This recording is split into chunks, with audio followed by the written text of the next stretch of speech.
Alhamdulillahirabbil alamin wassalatu wassalamu ala asyrofil anbiya wal mursalin wa ala alihi wa sahbihi ajmain. Rabbi shrah li sadri wa yassir li amri wahlul 'uqdatam min lisani yafqahu qawli. Allahumma akhrijna min dhulumatil wahmi wa akhrijna bi nuril fahmi wa asil akhlaqana bil ilmi waj'alna mimman yastami'una al-qawla fayattabi'una ahsana. Wa ba'du, ibu-ibu dan bapak-bapak serta kajian dua sidang yang Allah Subhanahu wa taala, sebelum kita masuk ke kajian, mari sama-sama kita baca syair istighfar terlebih dahulu. Kita sambung dengan Alhamdulillahirobbilalamin dengan niat mudah-mudahan dosa-dosa kita diampuni dan Allah juga ridho dengan kita. Ini dua hal yang sangat kita butuhkan untuk menghadapi kematian. Mari sama-sama kita baca syair istighfar 3 kali dan Alhamdulillahirobbilalamin juga 3 kali. Bismillahirrahmanirrahim. Allahumma anta rabbi la ilaha illa anta khalaqtani wa ana 'abduka wa ana 'ala ahdika wa wa'dika mastata'tu a'udzu bika min syarri ma sana'tu abu'u laka bi ni'matika 'alayya wa abu'u laka bi dhanbi faghfirli fa innahu la yaghfiru dzunuba illa anta. Allahumma anta rabbi la ilaha illa anta khalaqtani wa ana 'abduka wa ana 'ala ahdika wa wa'dika mastata'tu a'udzu bika min syarri ma sana'tu abu'u laka bi ni'matika 'alayya wa abu'u laka bi dhanbi faghfirli fa innahu la yaghfiru dzunuba illa anta. Allahumma anta rabbi la ilaha illa anta khalaqtani wa ana 'abduka wa ana 'ala ahdika wa wa'dika mastata'tu a'udzu bika min syarri ma sana'tu abu'u laka bi ni'matika 'alayya wa abu'u laka bi dhanbi faghfirli fa innahu la yaghfiru dzunuba illa anta. Raditu billahi rabba wa bil islami dina wa bi Muhammadin nabiyya. Raditu billahi rabba wa bil islami dina wa bi Muhammadin nabiyya. Raditu billahi rabba wa bil islami dina wa bi Muhammadin nabiyya. Baik, pengurus masjid yang saya hormati, para pengurus masjid yang saya hormati, kita kajiannya membuat ilmu hadisnya sedikit biar kita tahu ilmu hadis dan aplikasinya sedikit. Ilmu hadisnya kita ambil dari sini agar kita tidak lain banget dengan hadis, dan hadisnya sendiri kita ambil dari selangkah lagi Anda masuk surga. Di ilmu hadis kemarin di kajian kita yang pertama kita udah jelasin hadis itu apa, hadis itu apa, dan sumber hadis itu apa. Ternyata hadis itu di sekitar review, hadis itu semua yang dinisbahkan kepada Rasulullah SAW, baik perkataan, perbuatan, persetujuan, sifat baginda, dan juga yang dinisbahkan kepada sahabat dan tabi'in.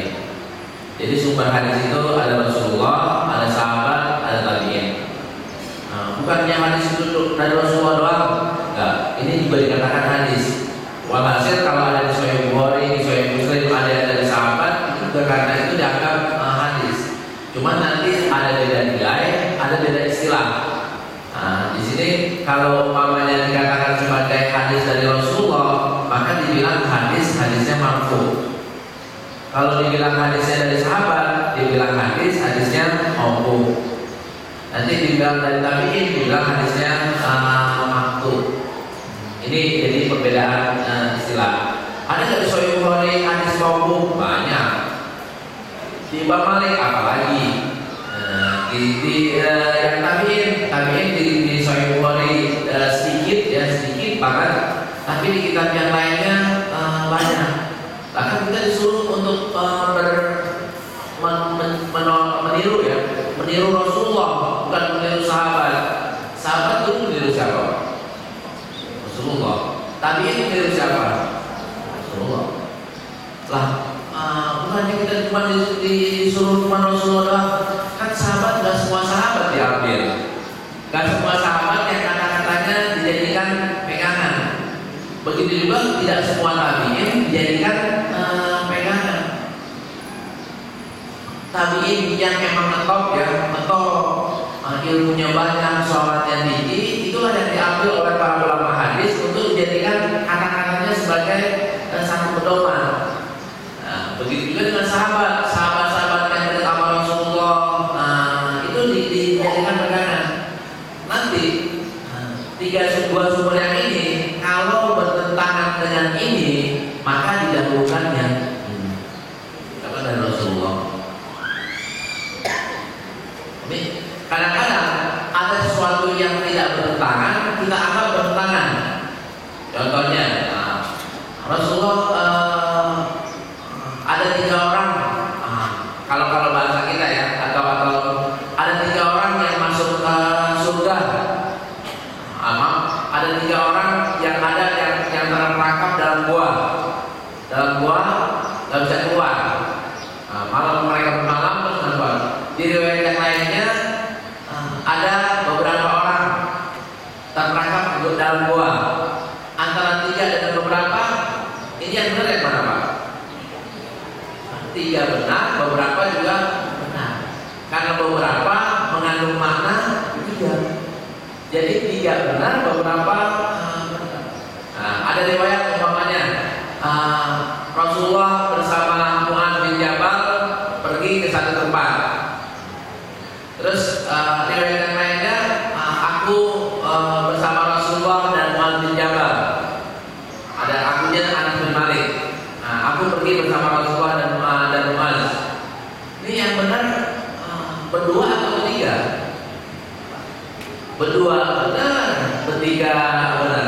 Kalau yang berdua ceritainnya cuma 2 orang, yang bertiga ceritainnya bertiga. Di sini hadir ketua masjid. Emang cuma ketua masjid doang? Kan enggak, sekretarisnya hadir. Bagian pengajiannya hadir. Nah, ini kan ada yang mengatakan pengajian Ahad pagi dihadiri oleh ketua masjid. Emang cuma ketua masjid doang yang hadir? Nah, ini kan dalam periwayatan ketua masjid betul hadir, tapi yang lain juga hadir. Ada orang riwayat yang menjelaskan secara detail, ada yang meriwayatkan untuk hanya menyebutkan 1-2 orang saja, nggak perlu disebutkan semua orang. Baik, ini dari sisi definisi Bu ya. Definisinya jadi berubah. Lantas kedudukan hadis sudah jadi apa? Kedudukan hadis kemarin insyaallah sudah kita jelasin ya, kedudukan hadis sebagai sumber kedua di hukum Islam, dan kita katakan orang yang tidak mau mengambil hadis sama dengan orang tidak mau mengamalkan Al-Quran. Orang yang tidak mau menggunakan hadis sama dengan orang yang tidak mau menggunakan Al-Quran secara utuh. Saya pakai Quran kok. Kan Al-Quran nyuruh kita atiullah wa atiur rasul. Kan Quran nyuruh ya, nyuruh apa yang diperintahkan oleh Rasulullah ambillah, apa yang dilarang oleh Rasulullah hindari. Nah, yang pekerjaan Rasulullah di mana? Di hadis. Amalan Rasulullah di mana? Di hadis. Sunnah Rasulullah mana? Di hadis. Bahkan Rasulullah Allah mengunci ya dengan firman-Nya, "Qul in kuntum tuhibbunallaha fattabi'uni yuhibbukumullah." Kalau memang benar kalian mencintai Allah, maka ikutlah aku, niscaya Allah akan mencintai kalian. Jadi cintanya Allah kepada seorang gak mungkin tanpa orang itu mencintai Rasulullah dan mengikuti Rasulullah SAW. Ini kedudukan hadis. Sejarah hadis kapan sih mulai ada? Hadis mulai ada ya sejak bukannya di Madinah. Hadis sejak Rasulullah lahir. Rasulullah ngomong kan hadis. Kan definisi hadis itu perkataan, perbuatan, sifat. Sifat Rasulullah yang singkat, amanah, fatullah itu kapan tuh? Sejak masih muda kan, terus jadi orang yang jujur. Emang Rasulullah jujurnya pas pemilu doang? Kan kagak. Emang Rasulullah fatullah, emang Rasulullah masjidnya pas pemilu doang? Kan kalau sekarang ini kan banyak pemimpin kita masjidnya waktu pemilu doang Pak. Pas pemilu enggak, di luar pemilu apa habis pemilu enggak. sidik fatona amanah itu ya dari kecil udah kayak begitu. Rekamannya kan berarti dari awal. Nanti perbedaannya apakah sebelum kenabian itu menjadi dalil, menjadi hujah atau tidak? Ini yang menjadi perdebatan antara ulama. Kalau kita akan katakan sebagai yang sebelum jadi nabi juga merupakan hujah, merupakan dalil yang harus kita ikuti. Ada kasus Rasulullah pekerjaannya apa? Sebelum jadi nabi, berdagang, satu berdagang. Yang kedua, kangen kambing, kan gitu, gembala kambing. Berarti bapak-bapak harus menjadi pedagang dan harus kangen kambing. Kalau ini menjadi wajib, kan sebelum jadi Rasul, berarti kita harus mengikuti Rasulullah, kita harus kangen kambing dan menjadi pedagang. Kalau ya kita katakan nah, yang setelah beliau jadi nabi baru ini dijadikan dalil tanpa ada perbedaan antara para ulama. Namun yang belum sebelumnya banyak kan mengatakan jadi ibroh, jadi pelajaran yang ada baiknya kita contoh. Berdagang umpamanya ada baiknya kita mayoritas kita menjadi pedagang. Kalau tidak, maka kita akan dikuasai oleh orang. Sekarang ini kita tahu bahwa yang menguasai dunia adalah pedagang. Ya, bahkan yang menguasai negeri kita juga pedagang. Kalau kita akan jadi pedagang, kita akan menjadi dijajah oleh mereka-mereka yang berstatus sebagai pedagang. Terus anggur kambing ternyata kata Rasulullah tidak ada seorang nabi pun, tidak ada sahih di Sahih Bukhari juga ada, tidak ada seorang nabi pun kecuali pernah berprofesi sebagai pengembala kambing. Ternyata kambing itu ilmunya banyak banget Bu. Di kambing itu ilmunya banyak. Di kesempatan nanti insya Allah kita akan ngomong soal kambing ya. Soal kambing saya belum bikin skemanya, datanya udah dari obrolan dari orang yang mengembala kambing itu kita dapat banyak ilmu. Nanti saya akan uraikan secara lebih detail lagi pada kesempatan yang berbeda. Nah terus kalau sampai kapan tuh mulai resminya setelah Rasul jadi nabi? Setelah beliau meninggal masih ada hadis atau tidak? Orang mengatakan setelah Rasul meninggal nggak ada hadis lagi. Kan masalahnya bukan kayak begitu Pak. Setelah Rasulullah pun ada hadis lagi. Rasulullah disolatin hadis bukan? Rasulullah meninggal belum? Nah, Rasulullah dikubur. Nah, ada hadisnya nggak Bu? Ada. Itu udah meninggal belum? Nah, terus ada sesuatu yang direkam dari Rasulullah, yang direkam. Sahabat mengatakan saya pernah melihat Rasulullah. Rasulullah udah meninggal belum? Saya pernah melihat Rasulullah SAW melakukan ini dan itu. Itu dicangkangnya setelah Rasulullah meninggal. Itu hadis bukan? Padahal Rasulullah sudah meninggal. Ada orang nggak tahu soal sesuatu tentang Rasulullah. Dia assalamualaikum ke rumahnya Aisyah, wahai Ummul Mukminin Aisyah binti Abu Bakar, tolong dong ceritain bagaimana Rasulullah tahajud di rumah. Aisyah ceritanya kapan? Setelah Rasulullah meninggal. Berarti setelah Rasulullah meninggal pun hadis masih ada Bu. Bukan ketika Rasulullah meninggal berarti hadis terputus betul. Beda banget dengan Quran. Kalau Quran itu setelah Rasulullah meninggal putuslah wahyu sama sekali.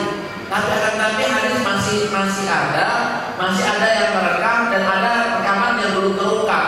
Kalau umpamanya Quran semuanya sudah selesai. Karena sumber Al-Quran Allah itu telah Rasulullah. Sahabat nggak ada yang pernah menerima Al-Quran. Beda dengan hadis ya.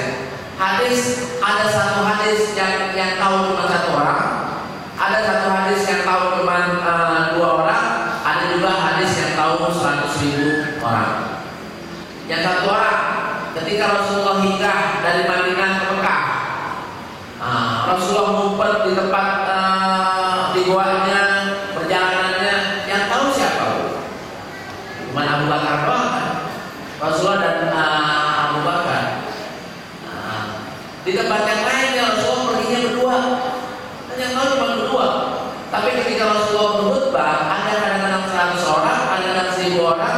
Di khutbah wada ada bilang 10.000 orang, ada bilang 100.000 orang. Kalau Arab, kayaknya yang lebih tepat adalah 10.000 orang. Baik, ini sejarah hadis. Nah, dari Rasulullah, hadis itu direkam oleh para sahabat. Rekamannya ada yang berbentuk lisan, ada yang berbentuk tulisan, ada yang berbentuk gerakan. Yang lisan dengan yang gerakan, mana yang lebih banyak? Kata ulama, banyakkan yang gerakan. Gerak Rasulullah yang banyak daripada yang lisan. Rasulullah ketika sholat, ngajarin kita sholat pakai lisan atau pakai gerak? Pakai gerak, bukan pakai lisan.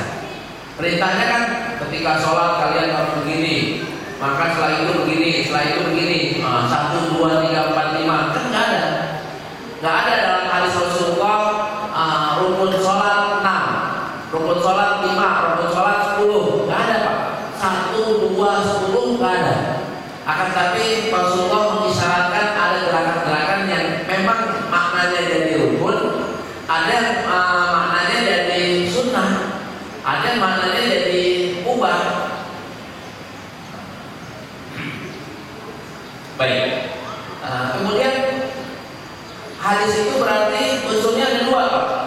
Ketika hadis itu sudah ada jarak antara kita dengan Rasulullah, antara tabi'in dengan Rasulullah, antara satu komunitas muslim tertentu dengan Rasulullah, maka diperlukan kata penyambung. Kata penyambung dari orang itu sampai ke Rasulullah SAW. Kata nyambungnya ini atau media penyambungnya ini disebut sanad. Karena itu unsur dalam hadis ada 2, ada sanad, ada matan. Mana yang namanya sanad? Yang namanya sanad ini. Ketika kita tahu bahwa hadis innamal a'malu binniyat itu diriwayatkan oleh Imam Bukhari, sebenarnya Imam Bukhari tidak berkata innamal a'malu binniyat, tidak berkata kalau Rasulullah SAW innamal a'malu binniyat. Akan tapi yang beliau katakan adalah hadatsana Humaydi wa huwa Abdullah ibn Zubair qala hadatsana Sufyan qala hadatsana Yahya ibn Sa'id al-Ansari qala akhbarani Muhammad ibn Ibrahim at-Taimi annahu sami'a Umar ibn Khattab alaihi yaqul sami'tu Umar ibn Khattab radhiyallahu anhu mimbar qala sami'tu Rasulullah sallallahu alaihi wasallam yaqul innamal a'malu binniyat. Jadi sepanjang itu yang dikatakan oleh Imam Bukhari enggak pernah bilang innamal a'malu binniyat. Enggak pernah Rasulullah Imam Bukhari berkata kalau Rasulullah sallallahu alaihi wasallam innamal a'malu binniyat. Akan tapi Imam Bukhari berkata saya mendengar dari guru saya mendengar dari guru saya, guru saya mendengar dari guru saya, gurunya lagi mendengar dari tabi'in mendengar dari sahabat inilah yang mendengar dari Rasulullah sallallahu alaihi wasallam. Dalam ilmu hadis, kalau ada yang berkata langsung qala Rasulullah, itu sebenarnya sebuah kesalahan dalam ilmu hadis. Contohnya kayak gini, saya bilang, saya mendengar Rasulullah SAW bersabda innamal a'malu binniyat. Saya bohong nggak Pak? Bohong. Dalam ilmu hadis saya bohong. Nah itu kan hadisnya populer. Saya nggak boleh. Saya bilang saya mendengar Rasulullah berkata. Yang boleh adalah saya baca di Sahih Bukhari. Sahih Bukhari meriwayatkan hadis, meriwayatkan dengan sanadnya sampai ke Rasulullah berkata innamal a'malu binniyat. Itu yang benar. Sehingga tidak ada kebohongan. Kalau orang langsung nyambung Rasulullah, kapan kita ketemu Rasulullah? Ini dalam ilmu hadis itu dikatakan bohong, dikatakan mursal. Mursal ada yang bisa diterima, ada mursal yang tidak bisa diterima. Nah, walhasil ketika kita membaca satu hadis, maka kemungkinan ada 2 Pak. apakah ini yang benar? Apakah orang itu meriwayatkannya dengan sanadnya, bilangin sanadnya sampai ke Rasulullah, atau orang itu menyebutkan bahwa beliau ambil dari satu kitab? Kalau ngambil dari satu kitab, maka riwayatnya akan berkata rawahu fulan. Rawahu fulan. Nah, contohnya kayak kita baca Riyadhus Shalihin ya. Kita baca Riyadhus Shalihin.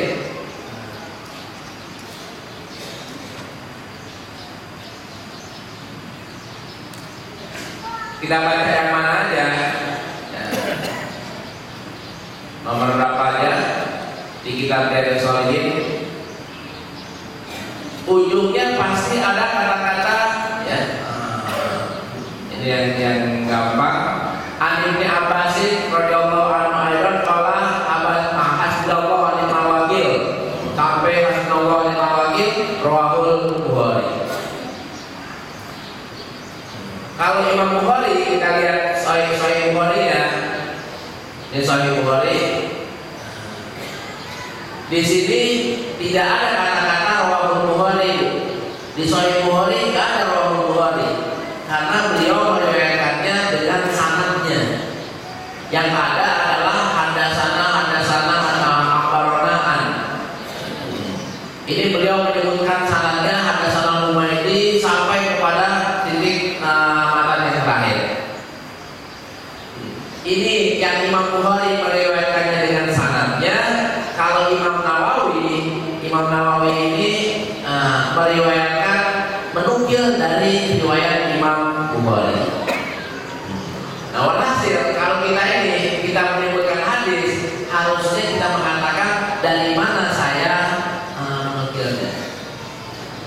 Karena itu yang terbaik ya, saya akan berkata ketika saya akan menukil riwayatnya Imam Bukhari hadis Innamal A'malu Binniyat, saya akan berkata Rasulullah SAW bersabda dalam riwayat yang diriwayatkan oleh Imam Bukhari. Atau dalam Sahih Bukhari, Imam Bukhari meriwayatkan dengan sanadnya dari Umar bin Khattab bahwa Rasulullah SAW bersabda Innamal A'malu Binniyat. Baru orang ini tidak dianggap bohong. Baru hadis ini bisa dijadikan hujjah kalau sumbernya memang bisa dipertanggungjawabkan. Ini cara menukilnya. Nah, walhasil ketika ibu ya pakai hadis, pertanyaannya, ibu hadisnya dari siapa? Tadi mau berdalil apapun ya tentang agama kita pakai hadis, maka pertanyaannya adalah hadis ini riwayat siapa?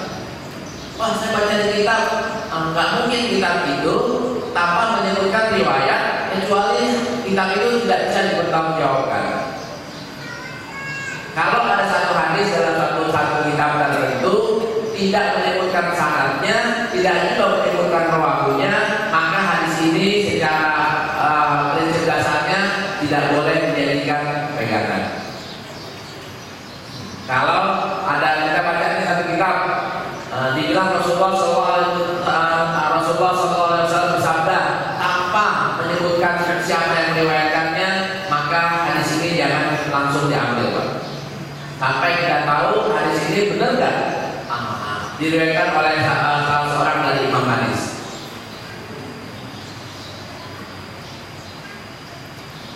Baik. Nah, ini sanadnya, ini matanya. Kita tadi sanad ya, untuk hadis. Ini sanadnya tadi, matanya Innamal A'malu Binniyat. Nah, maksud sanad apaan? Kita lihat di sini sanadnya. Ketika kita melihat tadi udah ada gambarnya kayak begini, kayak masalah kayak gini, maka uraiannya adalah ini loh, Imam Bukhari mendengar dari Imam Humaydi. Humaydi itu namanya Abdullah bin Jubair. Beliau tinggal di Marwah, tinggalnya 219. Imam Bukhari tinggalnya 256. Terus Al-Humaydi mendengarnya dari Sufyan. Sufyan itu juga meninggalnya di Marwah tahun 198. Sufyan mendengarnya dari Sa'id, dari Yahya bin Sa'id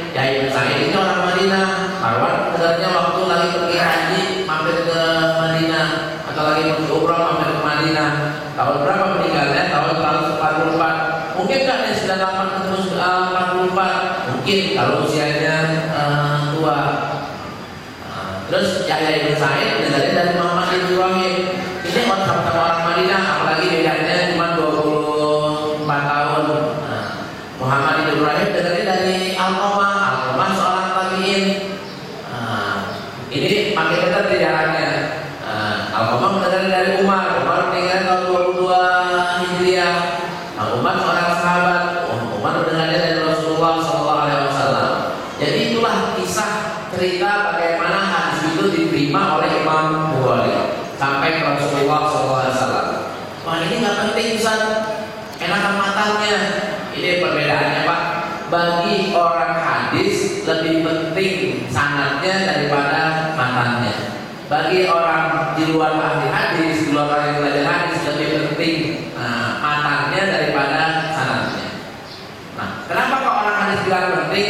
Ketika Bapak hanya mementingkan sanad matanya, pertanyaannya, tahunya dari mana Pak itu hadis? Bapak tahunya dari mana kalau itu hadis?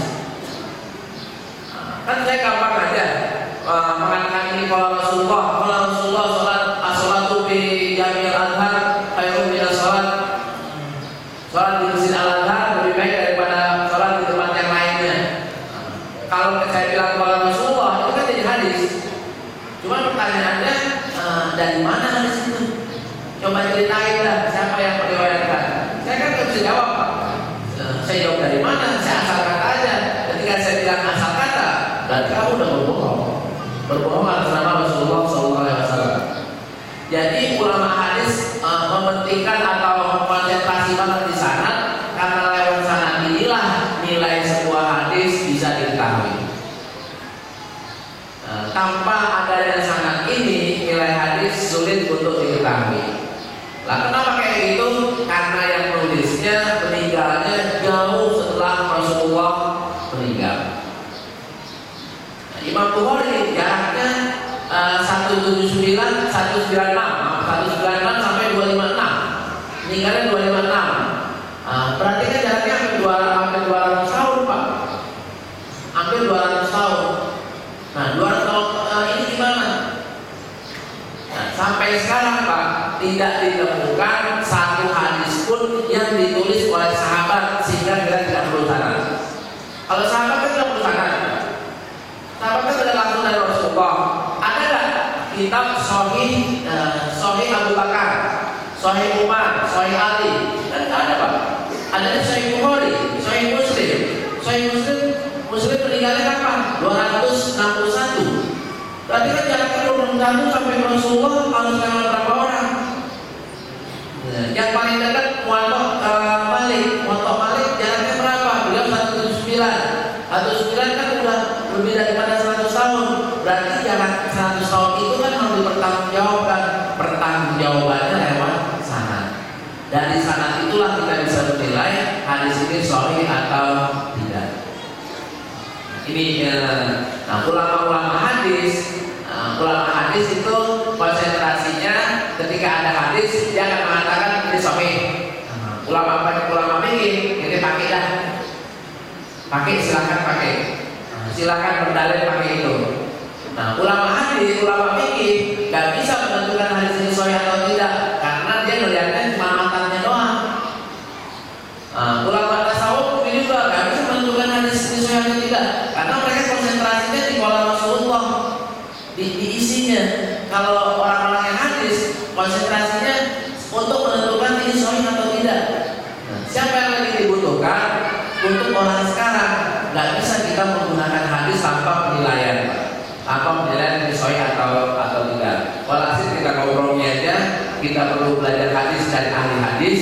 Kita juga boleh belajar hadis dari ahli fikih atau ahli tafsir atau ahli akidah. Jangan sampai kita hanya belajar hadis tapi dari ahli fikih dan ahli non hadis. Kenapa?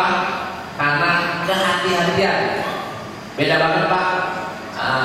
Takutnya saya atau kehati-hatian saya dengan umpamanya hakim ya atau ustaz tertentu itu beda Pak. Bedanya saya lebih hati-hati karena memang mainan saya di sini. Kalau dia kan mainannya pakai hadis. Kalau saya kan mainannya meliti hadis ini benar atau tidak. Baik, itu unsur hadis ada sanad dan ada matan. Ini baru sampai di sini. Lantas pembagian hadis. Pembagian hadis ternyata pembagian hadis banyak banget. Ini ada pembagian hadis berdasarkan penisbahan, ada yang berdasarkan karakter, ada yang berdasarkan jumlah riwayat, ada yang berdasarkan kekuatan, kualitas dan kuantitas dan penyandaran, ada kesinambungan, ada tercelanya rawi, ada kemujahan, ada boleh dipakai atau tidak. Nah, kita asal tahu doang, kayaknya kita harus mengetahui semuanya. Kalau penisbahan ini sudah kita tahu. Penisbahan itu ada yang dibilang hadis qudsi, ada yang dibilang hadis marfu, ada maqtu, ada maqtu. Hadis qudsi ini pembagian baru Pak. Dalam riwayat dalam ilmu hadis yang awal itu nggak ada pembagian hadis qudsi. Karena hadis qudsi sumbernya adalah dari Rasulullah. Kalau sahabat kan tidak dari Rasulullah. Kalau hadis marfu Rasulullah kan ikut. Kalau hadis maqtu sahabat tidak ikut, Rasulullah juga nggak ikut. Kalau hadis qudsi tabi'in ikut, tabi'in pas ada di situ, sahabat ada di situ, Rasulullah juga ada di situ. Kenapa? Karena hanya ada Rasulullah aja yang bisa nyambung ke Allah. Sahabat nggak bisa, tabi'in juga nggak bisa, ulama nggak bisa. Nah, dalam ilmu hadis awal nggak ada pembagian hadis qudsi, adanya marfu maupun maqtu. Nah, ulama-ulama yang agak akhir ketika lihat kok hadis ada Allah Ta'ala, kok kayak Quran, akhirnya supaya tidak salah paham, dipisahlah antara hadis qudsi dan hadis biasa.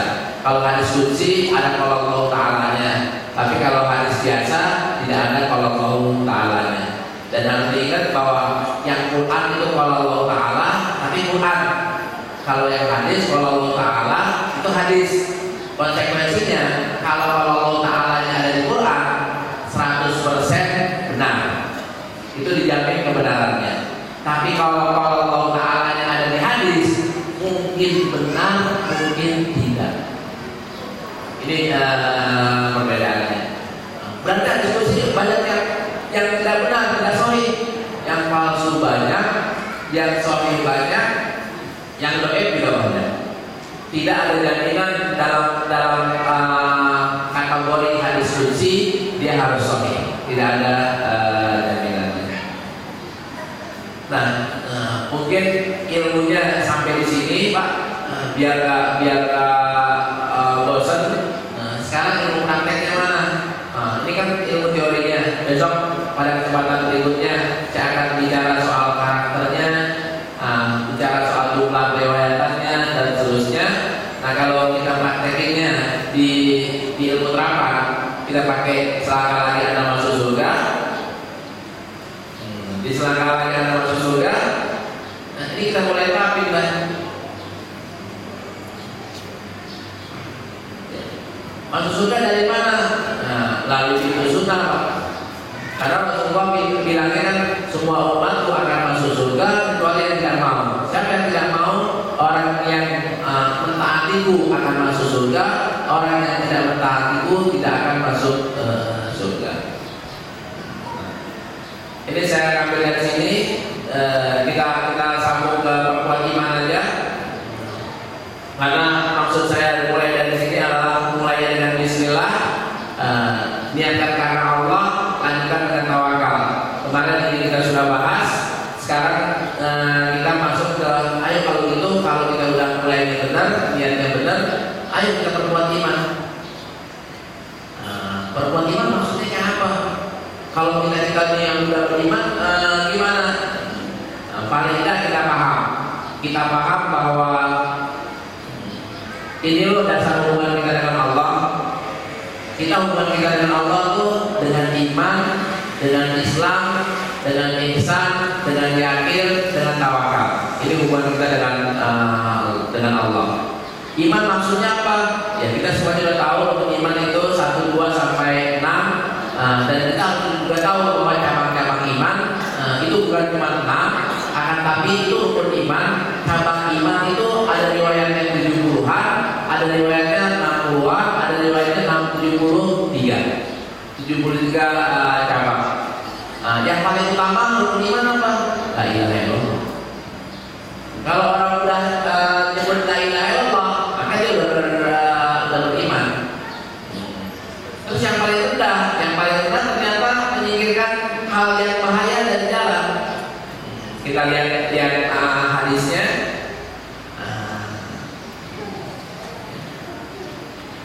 Dari Abu Hurairah Nabi sallallahu alaihi wasallam qala al-imanu bikun wa sabuna aw bikun wa situna syu'bah.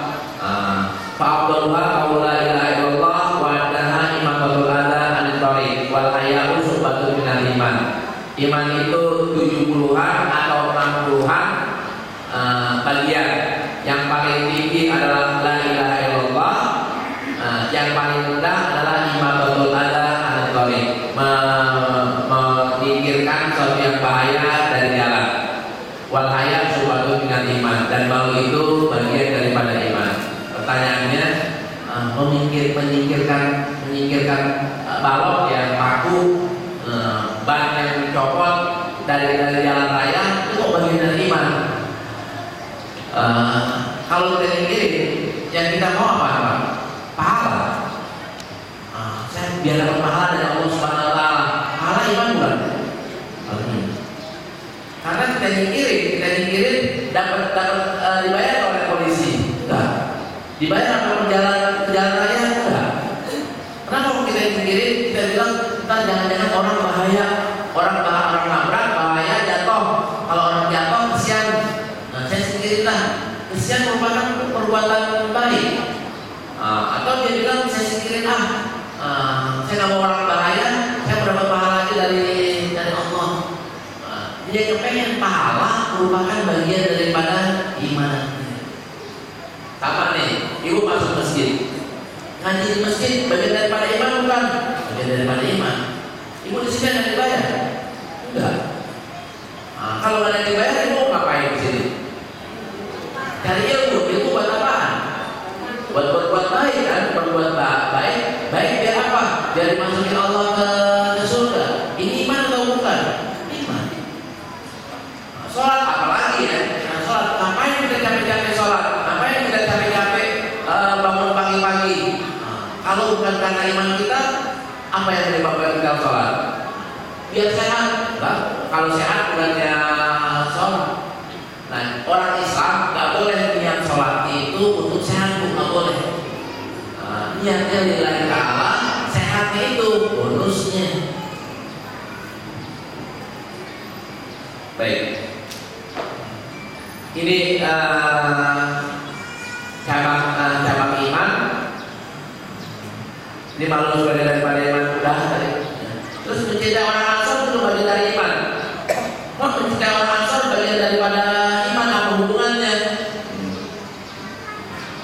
La yuhibbu illa mu'minun wa la yuhibbu illa munafiqun man ahabbahu ahabballah wa man abghadahu abghadahullah. Ini Rasulullah bicara soal tentang orang Ansor.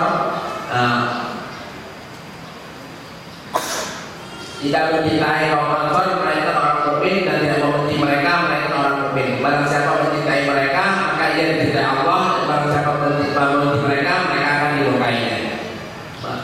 Orang Ansor itu orang siapa sih? Orang yang menolong Rasulullah.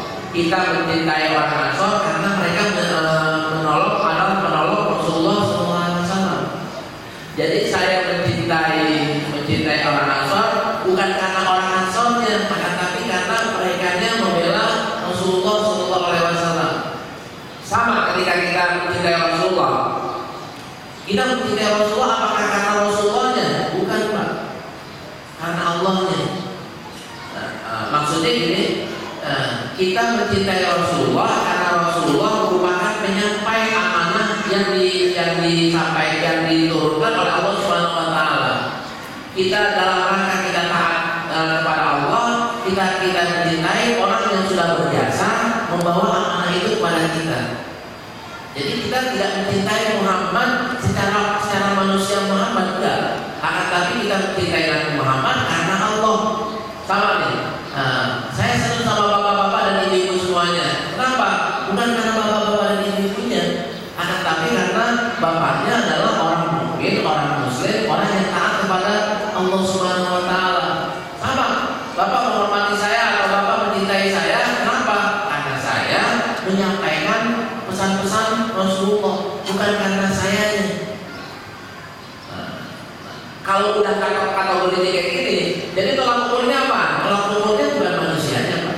Tolak ukurnya adalah syariatnya Allah Subhanahu wa taala dan hadis Rasulullah sallallahu alaihi wasallam.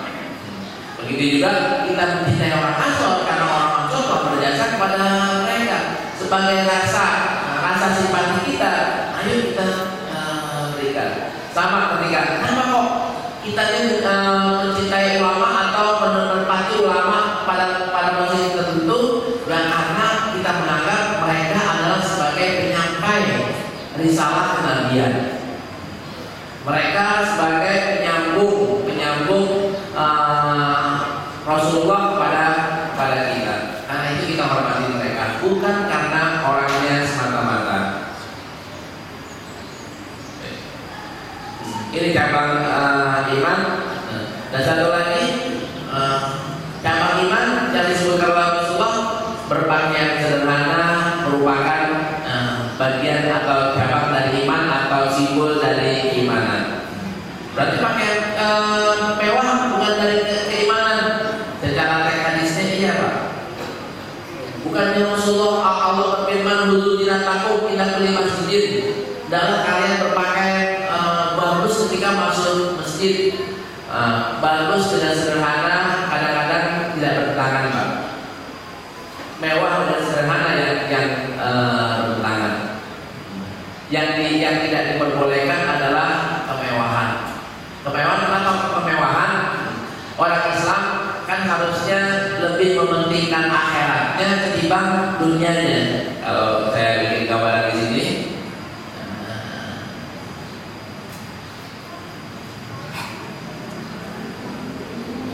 kita yang sudah nilainya sudah tinggi, maka cara berpikir kita harusnya bukan dunia 60%, akhirat 40, bukan juga dunianya 50, akhiratnya 50. Akan tapi yang cakep adalah kalau dunianya 30, akhiratnya 70. Saya beli baju, harganya 2 juta, saya pakai 2 juta. Kalau kita udah masuk ke kategori yang hebat, kategori yang 30-70, apalagi bisa 20-80, maka saya akan bilang begini, saya punya duit buat beli baju yang 2 juta, tapi saya ambil aja yang 200.000, yang 1.800.000 nya saya buat sedekah aja dah, biar saya pakai baju di pakaian. Bukan berarti saya nggak boleh pakai baju yang lumayan, saya pakai baju yang 200.000 udah bagus kok. Berarti orang Islam nggak boleh pakai boleh pakai baju pakai mobil yang bagus, tapi lebih banyak sedekahnya yang bagus. Para ahli tasawuf, para Tuhan itu takut pakai baju yang bagus karena takut nggak boleh lagi di akhirat. Ini hadisnya Sahih. Orang yang minum khamr di dunia maka nggak boleh minum khamr di akhirat. Khamr kan minum yang memabukkan, kata orang enak ya, kata orang enak. Kenapa yang enak nggak boleh? Kata boleh, tapi bukan sekarang. Bolehnya ntar di akhirat. Sekarang tahan dulu dah. Kita bermewah-mewahnya kapan? Ntar Pak di akhirat. Di dunianya disuruh bersederhana.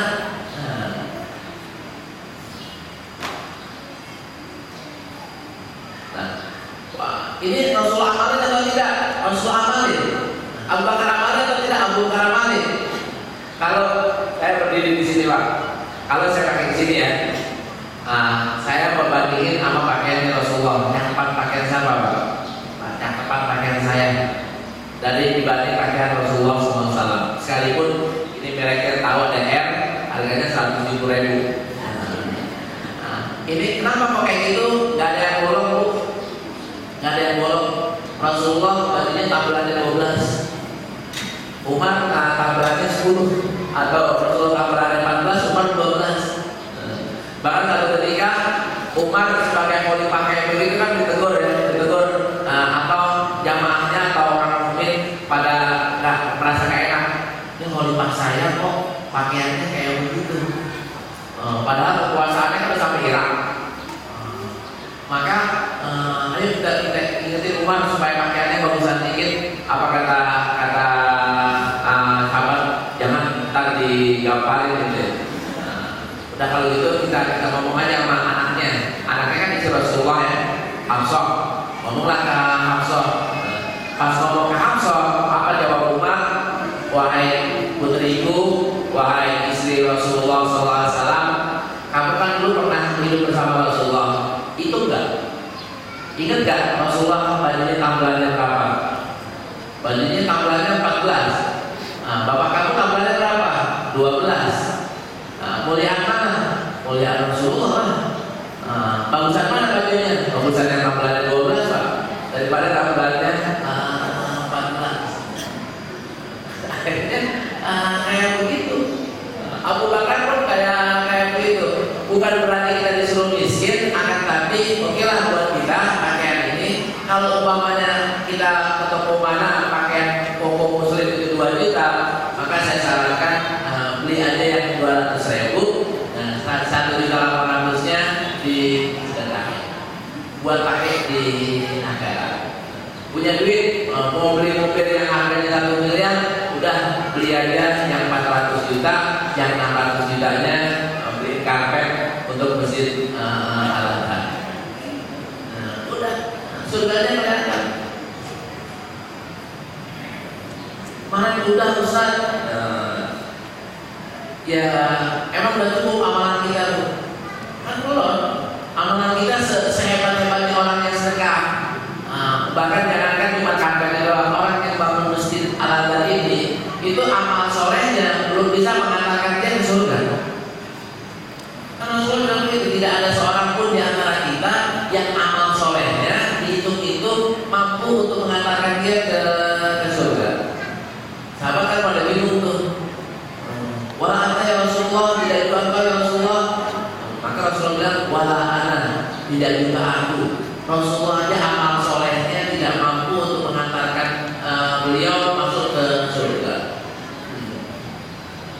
Analogi yang sederhananya, saya PNS golongan 2 umpamanya, golongan 2 pengen beli rumah di Pondok Indah. Itu apa nggak ngajak tuh? Ngajak dong. Kan nggak mampu saya dengan dari PNS saya golongan 2 nggak mampu untuk beli rumah di Pondok Indah. Nah seperti itu, kita nih bekerja sebanyak apapun juga, tabungan kita cuma sekian miliar gitu. Sekian miliar nggak mampu untuk beli surga yang harganya sekian triliun. Harus ada subsidi. Subsidinya apa? Yaitu Allah Subhanahu wa Ta'ala. Fadlun minallah, keberkahan dari Allah Subhanahu wa Ta'ala, atau yaitu Allah Subhanahu wa Ta'ala, atau cinta Allah Subhanahu wa Ta'ala. Itu yang menyebabkan kita masuk surga. Kalau udah waktu pertanyaannya di kan Pak ya. Ini dasar hubungan kita dengan Allah. Ini ihsan. Ihsan kita udah tahu. Makna ihsan adalah kita melihat Allah. Kita melihat Allah seolah-olah kita melihat. Kalau kita nggak mampu melihat, maka ketahuilah Allah itu melihat kita. Kalau kita bagi orang yang ihsannya KW1, dia sudah menyembah Allah dengan seolah-olah dia sudah melihat Allah. Ihsannya KW2, dia belum merasa, dia melihat Allah.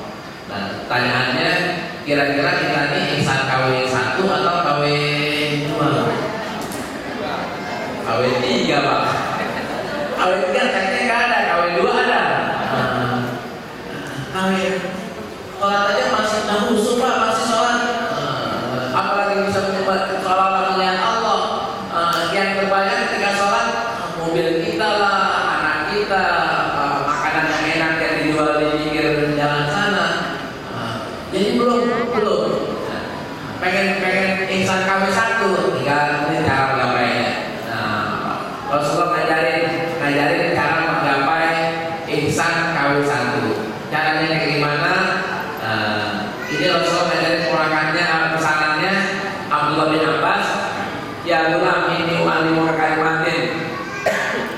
ihfadillah. Nah, yahfazka ihfadillah tadi membicarakan iza sa'alta fas'alillah wa iza sa'alta fas'al billah. Ini caranya Bu, jagalah Allah, niscaya kamu akan dijaga oleh Allah. Jagalah Allah, maka kamu akan dapati Allah di depan kamu. Terus gimana cara jaga Allah? Cara jaga Allah adalah jika meminta, mintalah kepada Allah. Jika minta perlindungan, mintalah kepada Allah. Ini kita yang masih kurang. Kita banyakkan minta tolong kepada manusia ketimbang minta tolong sama Allah. Contoh yang simpel. Ketika ibu bangun tidur, sakit nih, sakit dadanya nggak enak atau kepalanya pusing, yang dicari apa Bu? Obat kan? Kalau dadanya penyakit jantung yang ditolong siapa Bu? Dokter. Berarti kita banyakkan minta kepada siapa?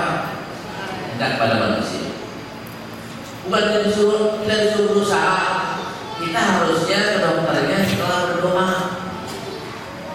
Setelah ngadu dulu ke Allah, minum botreknya harusnya ngadu dulu ke Allah. Ya Allah, saya sakit nih, sembuhin dong penyakit saya. Habis itu baru dari botrek. Pas ketemu botrek, minum dulu, doa dulu. Allah masih ibadah ya Allah, sembunyikanlah hambamu. Asyhadu laka sholatan wa antau laka aduan. Baru minum alhamdulillah ya Allah, tadi saya sudah minum obat, mudah-mudahan Engkau sembuhkan penyakit saya. Kita kan jarang punya kayak begitu. Iya.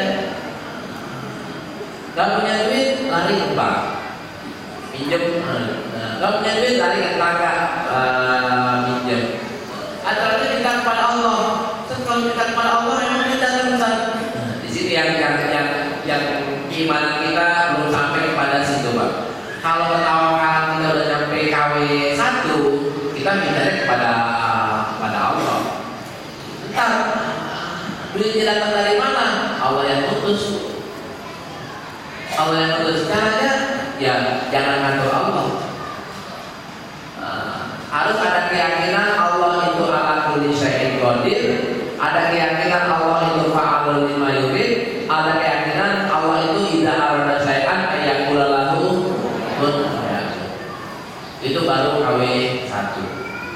Nah kita nih, tapi kan kata-kata tapi kan itu enggak percaya sama fa'alul lima yurid. Nah, kita pakai tapi itu berarti ngatur Allah. Harusnya kita bilang Allah akan kulli qadir. Kalau kulli qadir ini kayak gimana? Ya semuanya bisa dilakukan. Karena itu saya mintanya kepada Allah. Ketika kita minum obat, kita minum obatnya karena disuruh oleh Allah. Bukan obat yang nyembuhin. Kita nih nggak punya duit nih. Mau lebaran besok nggak punya duit. Atau bapak mau pulang kampung kereta api tiketnya udah habis. Bapak beneran mau naik kereta api, mintanya mau. Ntar gimana? Ntar bisa.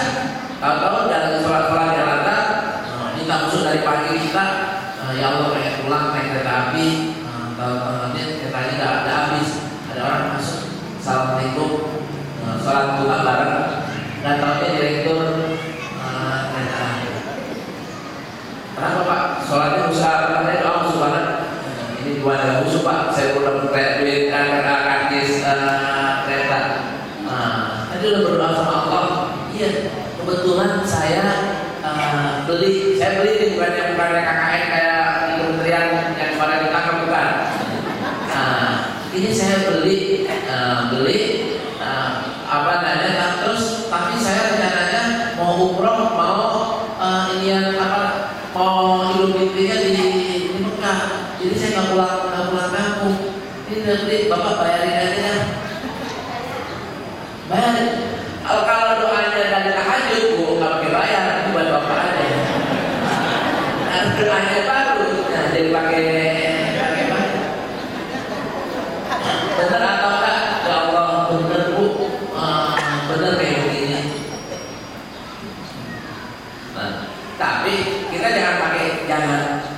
Kalau tapi ini rusak Bu. Karena keyakinan kita jadi turun dari keadaan yang sempurna. Cuman kan Ustaz lagi pakai cuma, jadi nggak beres. Jadi nggak boleh pakai tapi, nggak boleh pakai cuma. Pakainya apaan? Ala kulli syai'in fa'alul lima yurid. Kemarin kebetulan saya Isra Mi'raj isinya di Istiqlal. Peringatan Isra dan Mi'raj. Saya bilang begini simpulannya, sholat itu bisa menjadi media perubahan. Media perubahan. Bapak mau berubah apa? Pakai aja sholat. Rubah dari nggak punya duit pengen punya duit, pakai sholat. Baru punya satu kontrakan pengen punya dua kontrakan, rubah pakai sholat. Belum haji pakai sholat. Belum umroh pakai sholat. Pengen dapat hadiah umroh dari masjid ini berliannya, ya, pakai sholat. Emang nggak boleh Pak pakai sholat Pak? Boleh kan? Boleh tinggal doa Pak. Sholat itu maksudnya doa. Mau ngapain aja? Saya ya, Ustaz, gimana? Saya nggak mau ngomong lah.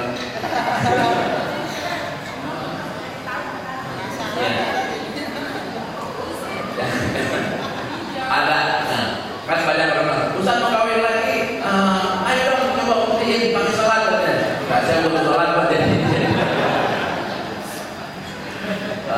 Ada pertanyaan itu ya. Baik, ini ya. Ingatin bangunan pingsan belum ini. Baik, mungkin ada satu dua pertanyaan yang ingin disampaikan oleh Pak. Dari Ibu ada satu.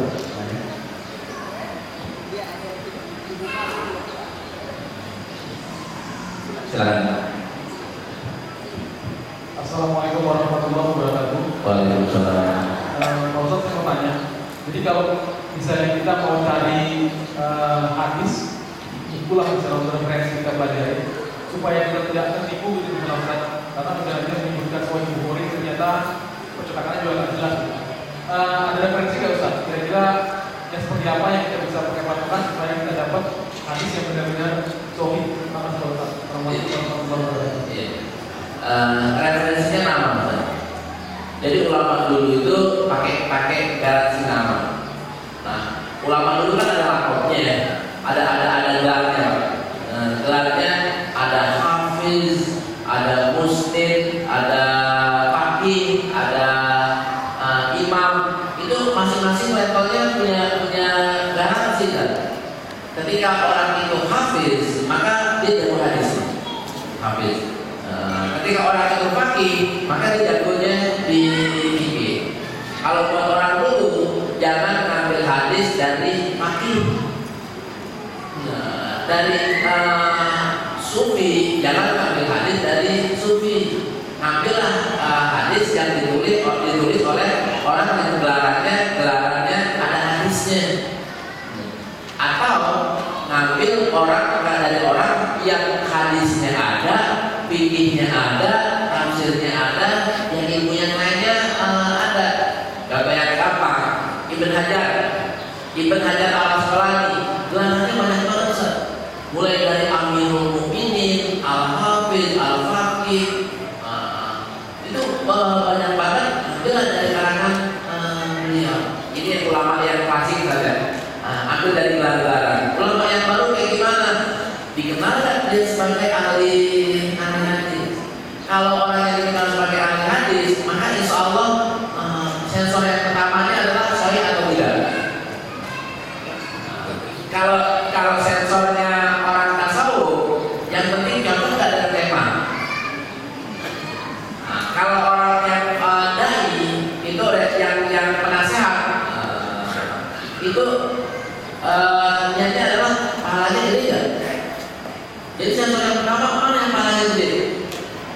Mau hadisnya sahih atau tidak, dia cari yang pahalanya yang gede ya. Kalau orang hadis enggak, yang mana yang sahih sekalipun kelihatannya pahalanya kecil, itu yang diambil yang dimasukin. Nah, kalau secara umum kalau yang hadis asal ambillah yang sahih Bukhari, sahih Muslim. Kalau yang barisan bawah, ambillah contohnya Riyadhus Shalihin. Nah, yang bawahnya lagi ambillah Bulughul Maram. Itu seleksi yang paling mudah. Kalau untuk orang-orangnya sendiri, lihat aja siapa dia. Kalau karena gimana? Referensi di belakangnya, referensi di belakang kan ada ya. Beliau adalah lahir di mana, pendidikannya gimana, tulisannya udah apa aja.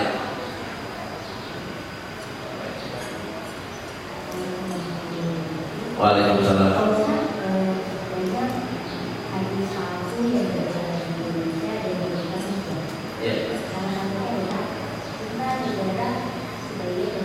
Iman ya. Ya.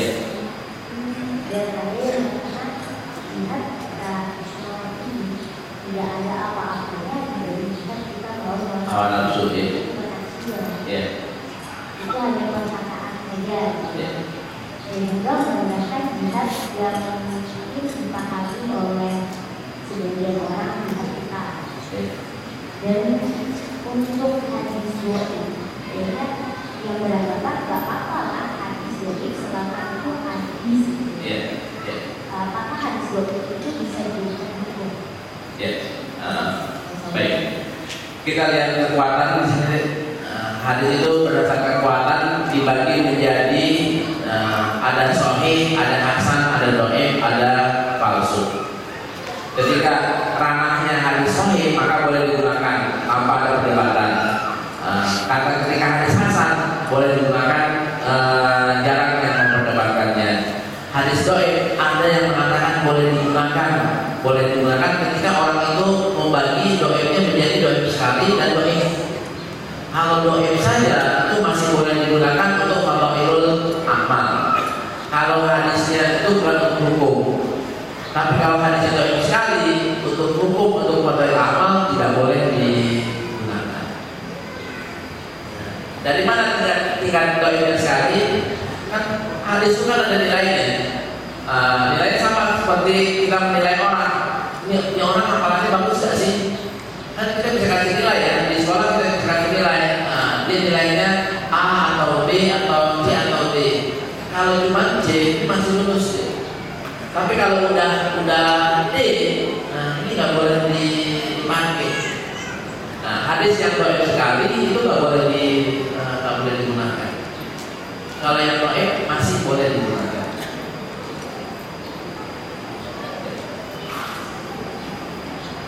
Baik.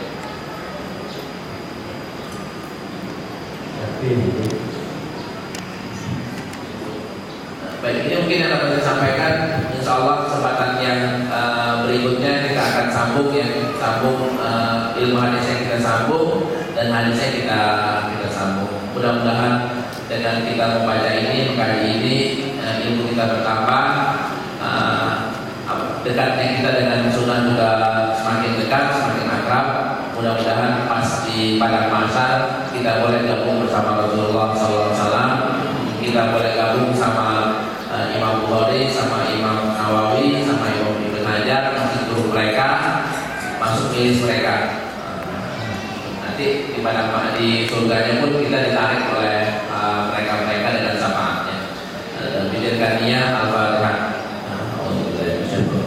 Sampai waktu sudah baca Fatihah, ada yang berikan silakan.